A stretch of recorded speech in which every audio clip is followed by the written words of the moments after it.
The American auto industry is undergoing its biggest transformation in over a century. While electric cars promise to revolutionize transportation and combat climate change, an uncomfortable question hangs over Detroit and Washington.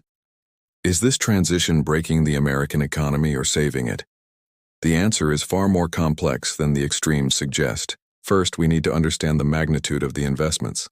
Since 2021, American automakers have announced more than $120 billion in investments for electrification. Ford has committed $50 billion by 2026. GM has announced $35 billion, and even smaller companies are betting big on this race. The Biden administration accelerated this process with the Inflation Reduction Act, offering tax credits of up to $7,500 to buyers of electric vehicles manufactured in North America. The intention was clear: to make the United States competitive against China, which dominates 60% of global electric car production. But here the problems begin. American automakers are facing a brutal reality. Consumers are not buying electric cars at the expected rate. In 2024, electric vehicles accounted for only about 8% of total sales in the United States, far below optimistic projections of 15% to 20%. Ford reported losses of $4.7 billion in its electric vehicle division in 2023 alone. GM drastically reduced its production targets.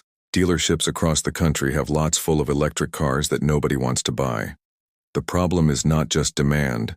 The charging infrastructure in the United States is shamefully inadequate.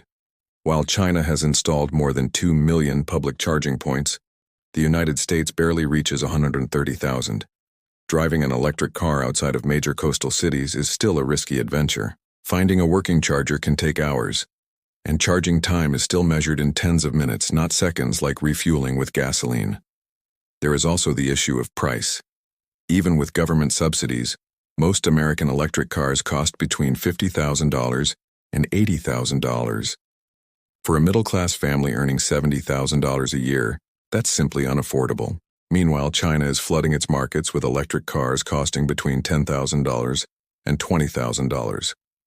BYD, the world's largest electric vehicle manufacturer, sold more cars in one quarter of 2024 than Tesla sold in the entire year. Jobs are also at stake. Electric cars have 40% fewer parts than combustion engine cars. They don't need exhaust systems, complex transmissions, or thousands of engine components. This means fewer workers are needed. The United Auto Workers Union estimates that the transition to electric vehicles could eliminate up to 35,000 direct manufacturing jobs. Small towns in the American Midwest that rely on auto parts factories are terrified about the future. But it's not all bad news. There's a side to this story that's often ignored by doomsday critics. The transition to electric vehicles is also creating a new industrial economy in the United States, albeit a different one from the old. Let's start with batteries. For decades, the United States lagged behind in lithium-ion battery production, allowing China, Japan, and South Korea to completely dominate this critical market. That's changing. Dozens of gigafactories for batteries are being built in states like Kentucky, Tennessee, Michigan, Ohio, and Georgia. Ultium Cells, a joint venture between GM and LG, is investing $5 billion in 3 factories. Ford and SK Innovation are building an $11.4 billion complex in Tennessee. These factories will create tens of thousands of well-paying jobs. The mining and processing of critical minerals is also resurging on American soil. Lithium, cobalt, nickel, and rare earths are essential for electric vehicle batteries. Historically, the United States imported almost everything from China. Now, new lithium mines are opening in Nevada, nickel projects are being developed in Minnesota, and American companies are building refineries to process these minerals domestically. This not only creates jobs but reduces American strategic vulnerability to China. There is also a silent revolution happening in the semiconductor supply chain. Modern electric vehicles use up to 3 times more chips than conventional cars. The CHIPS Act, passed in 2022, allocated $52 billion to encourage domestic semiconductor production. Intel, TSMC, Samsung, and other giants are building factories in Arizona, Texas, and Ohio. While not solely for electric vehicles, these investments dramatically strengthen American industrial capacity. The environmental argument cannot be ignored either. The transportation sector is responsible for 28% of greenhouse gas emissions in the United States, more than any other sector. Electric vehicles, even considering the emissions from electricity generation, produce about 50% fewer emissions over their lifespan compared to gasoline cars. As the American power grid gets cleaner with solar and wind power, this advantage only increases. The costs of climate change, wildfires, devastating hurricanes, prolonged droughts, are already costing the American economy hundreds of billions of dollars annually. However, we need to be honest about the systemic challenges. The biggest weakness in the American electric vehicle strategy is not technological, but strategic. China has spent 15 years methodically building the entire electric vehicle value chain, from mining to recycling. They control 80% of global rare earth processing, 77% of battery manufacturing capacity, and 60% of electric vehicle component production. Chinese companies like KTL and BYD are decades ahead in battery technology and production efficiency. The United States is trying to catch up on 15 years of lag in 5 years. Is it possible? Maybe. But it requires government coordination, massive private investment, and consumers willing to embrace change. So far, this trifecta is incomplete. The government is investing but in a fragmented way. Companies are committed but losing billions. And consumers are skeptical, caught between anxiety about autonomy, lack of infrastructure, and high prices. So are electric cars really breaking the American economy? The honest answer is, it depends on how we measure success and what time horizon we're looking at. In the short term, the transition is painful. Traditional automakers are bleeding money. Ford lost more on electric vehicles in 2 years than it made in a decade selling pickup trucks. Dealerships are desperate with stagnant inventory. Auto parts factory workers are justifiably worried about their jobs. Small towns that built their economies around the traditional auto industry face existential uncertainty. This suffering is real and should not be minimized. But economies don't break because of industrial transitions, they transform.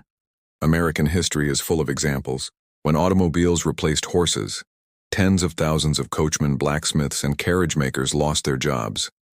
But the auto industry created millions of new jobs and generated unparalleled wealth. When manufacturing began migrating overseas in the 1970s and 1980s, it was devastating for industrial communities.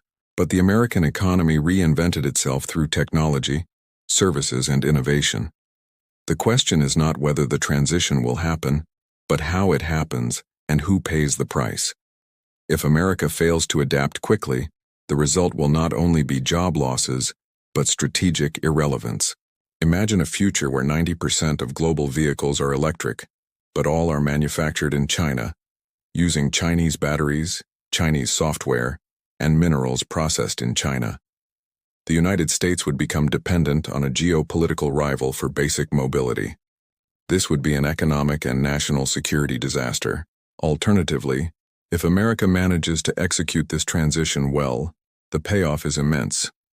A robust electric vehicle industry means millions of high-tech jobs, reduced dependence on imported oil, cleaner air, climate mitigation, and global technological leadership. The choice is between short-term pain with long-term gain, or short-term comfort with long-term decline. So what needs to happen? First, charging infrastructure needs to explode in scale and reliability. The federal government has pledged $7.5 billion, but so far has delivered miserably little. Second, cars need to get cheaper. This means production scale, reduced battery costs, and healthy competition. Third, the power grid needs to expand dramatically. Adding millions of electric vehicles without increasing generation capacity is a recipe for blackouts. Fourth, retraining programs for displaced workers need to be robust and generous, not just symbolic. The reality is that the United States has no choice in this transition. The rest of the world is moving aggressively toward electrification. The European Union will ban the sale of combustion engine cars by 2035. China is already the world's largest market for electric vehicles. Even developing countries like Indonesia and Brazil are investing heavily. Falling behind is not an option. Electric cars are not breaking the American economy. They are exposing weaknesses that already existed. excessive dependence on China for critical manufacturing, aging infrastructure, lack of strategic industrial coordination, and economic inequality that makes expensive technologies inaccessible to most. The transition to electric vehicles is simply a mirror reflecting these problems.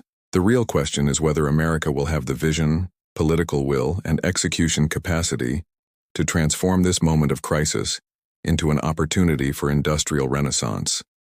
The future of mobility is being decided now, and the United States needs to decide whether it wants to lead it or just watch from the sidelines.